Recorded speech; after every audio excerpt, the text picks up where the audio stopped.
non-believers mostly ask this question: why did your Prophet sallallahu alaihi wasallam marry Ayesha when she was just a child? How do we respond to them?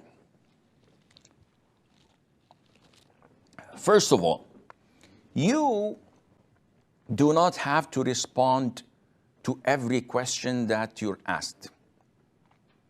If someone asks you an inappropriate question, would you answer him? So if someone asks you about a previous sin, did you ever try champagne? Have you ever gone out with a woman and fornicated? And you say, oh, astaghfirullah, I can't lie. Okay, yes, I did. Or no, I didn't.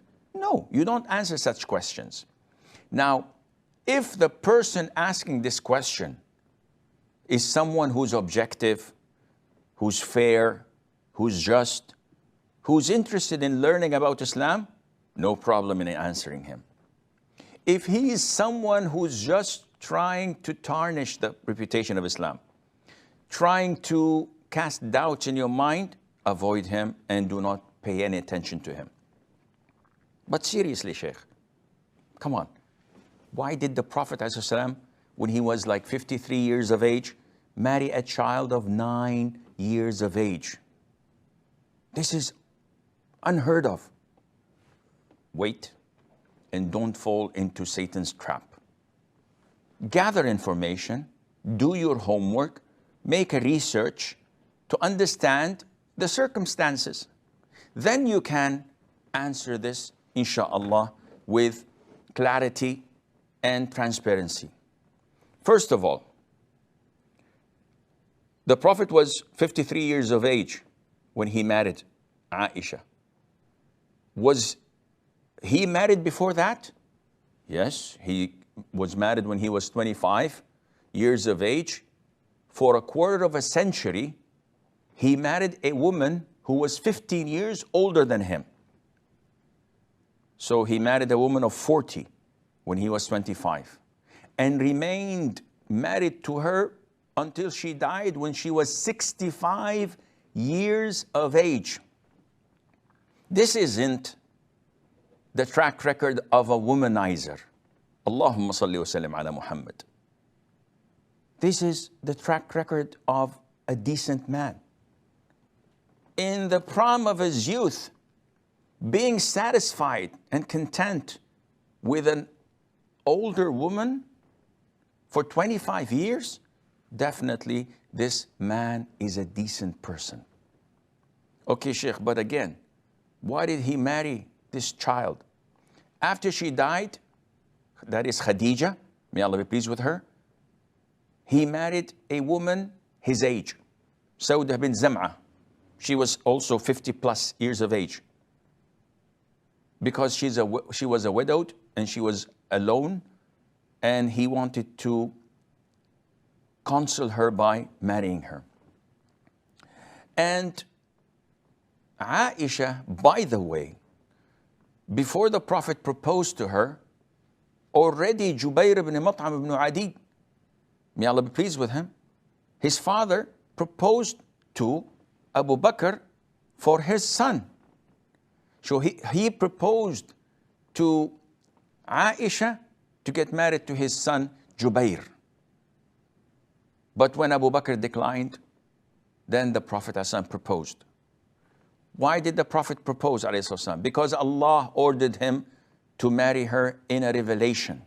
And he saw her picture twice, brought to him by Jibril.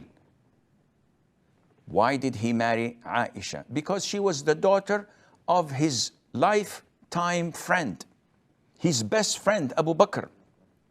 And they wanted to strengthen the bond. So he married her. But again, why at this young age? This is the norm. At the time of the Prophet ﷺ, this is the age that girls got married in. Don't judge their era with the standards we have today. In Kyrgyzstan today, the average age of marriage is from 10 to 13. In Mexico, in some states, the age of marriage is 14, and in some it's 18. Even the idol worshippers, the Jews, the Christians, for 13 centuries, no one had ever spoken about why is he or was he married to such a young girl, because this was normal. Umar ibn al-Khattab, who was like in his 60s, married his friend's daughter, the daughter of Ali, who was a child of 11 or 12 years of age. That was the norm.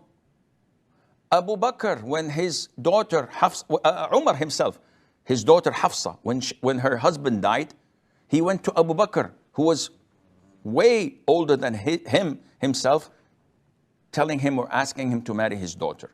So this was the norm.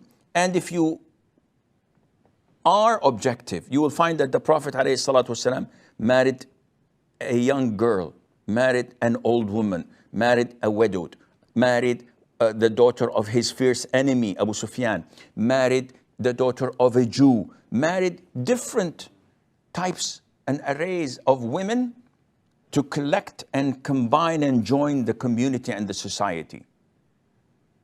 And he married her because of her wit and intelligence and intellect.